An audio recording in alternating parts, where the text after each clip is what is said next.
Nisha Omara, kelas 2B, nomor 33. Saya akan menceritakan pelajaran tata tertib PJOK. Pertama, memakai seragam olahraga. Kedua, memakai sepatu dengan rapi.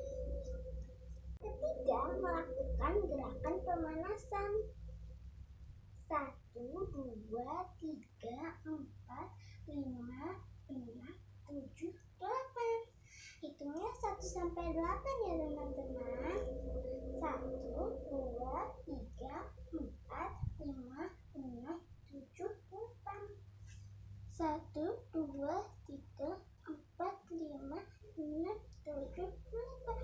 1, 2, 3, 4, 5, 6, 7, 8. Oh ya teman-teman, saat kalian melakukan pemanasan, kalian harus bersungguh-sungguh ya. Nanti kalau tidak, kalian akan rugi. 1, 2, 3, 4, 5, 6, 7, 8. Satu ya teman-teman.